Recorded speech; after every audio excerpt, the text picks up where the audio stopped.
Welcome to smart competitive school. আজকে আমি সুবীর দাস স্যারের বইয়ের শতকরা অধ্যায়ের 15 নম্বর অঙ্কটিকে সলভ করে দেব।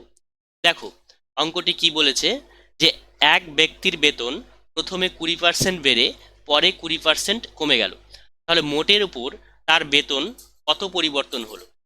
তাহলে কিভাবে করবে? ধরো এক ব্যক্তির বেতন ছিল 100 টাকা, ঠিক আছে, 20% বেড়ে গেল, মানে কি হয়ে গেল? বেতন হয়ে গেল 120 টাকা।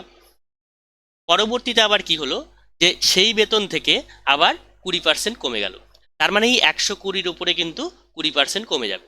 তাহলে আমি ধরে নিচ্ছি যে 100 টাকাই ছিল বেতন, সেখান থেকে আবার 20% কমে গেল, মানে কত হয়ে গেল? 80 টাকা। ঠিক আছে, তাহলে ক্যালকুলেশনটা কিভাবে হবে? যে প্রথমে ধরো একটা কিছু বেতন ছিল, সেখান থেকে 120 টাকা হয়ে গেল, মানে 100 টাকা ছিল সেখান থেকে হয়ে গেল 120 টাকা, তাহলে ওপরে 120, নিচে হচ্ছে 100। বোঝা গেছে? ইনটু ইনটু কি হবে, যে সাথে সাথে কি হলো, বেড়ে গেল এবং সেই বৃদ্ধিপ্রাপ্ত বেতনের উপরে আবার 80%, মানে 20% কমে গেল। তার মানে 20% কমে গেল মানে কি, আগে যদি 100 টাকা ছিল তো এখন হয়ে গেল 80 টাকা, তাহলে ওপরে 80 টাকা, নিচে 100 টাকা। বোঝা গেছে? এবার কাটাকাটি করো, এই শূন্য এই শূন্য কেটে গেল, এই শূন্য এই শূন্য কেটে গেল, তাহলে কত হলো? 8 × 92, নিচে 10 × 10, মানে হচ্ছে 100।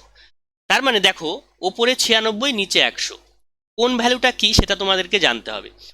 ওপরের ভ্যালুটা সবসময় কি হচ্ছে, যে হ্রাসপ্রাপ্ত বা বৃদ্ধিপ্রাপ্ত ভ্যালুটা আসছে, মানে 20% বৃদ্ধি পেয়ে 120 টাকা হলো, 20% হ্রাস পেয়ে 80 টাকা হলো, তার মানে ওপরের ভ্যালুটা কি, হ্রাস বা বৃদ্ধিপ্রাপ্ত হওয়ার পরে।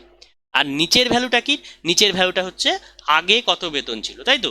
মানে আগের বেতন আমরা কত ধরেছিলাম? 100 টাকা, সেখান থেকে 120 হলো। আগের বেতন কত ছিল? 100 টাকা ছিল, সেখান থেকে 80 টাকা হলো, তাই তো? তার মানে নিচের ভ্যালুটা হচ্ছে আগের বেতন, ওপরের ভ্যালুটা হচ্ছে পরের বেতন, তাই তো? মানে বৃদ্ধিপ্রাপ্ত বা হ্রাসপ্রাপ্ত হওয়ার পরে। তাহলে এখানেও একই রকম হবে, নিচের ভ্যালুটা কি, নিচের ভ্যালুটা হচ্ছে আগের বেতন, আর উপরের ভ্যালুটা কি, উপরের ভ্যালুটা হচ্ছে পরের বেতন, মানে কমা বা বাড়ার পরে। তাহলে আগে কত ছিল? 100 টাকা ছিল, পরে কত হলো? 96 টাকা হলো। তাহলে কত টাকা হ্রাস পেলো? 4 টাকা। 4 টাকা হ্রাস পেলো, কিন্তু কত টাকার উপরে? নিচে 100 টাকা আছে, তাহলে আগে 100 টাকা ছিল, সেখান থেকে কমে গিয়ে কত হলো? 96 টাকা হলো। তাহলে কত পার্সেন্ট হ্রাস পেলো? 4% হ্রাস পেলো। সবসময় নিচের ভ্যালুটা কিন্তু 100 আনার চেষ্টা করবে, তাহলে ক্যালকুলেশনের সুবিধা হবে, পার্সেন্টেজ বের করতে সুবিধা হবে। বোঝা গেছে? আর এই অঙ্কের আমি কিন্তু ডিটেলস ভিডিও তোমাদের জন্য নিয়ে এসেছি, পার্সেন্টেজ, সেটা প্লেলিস্ট করা আছে পার্সেন্টেজ বলে, ঠিক আছে? সেটা দেখে নেবে, তাহলে এই অঙ্কগুলো বুঝতে আরও সুবিধা হবে। Thank you.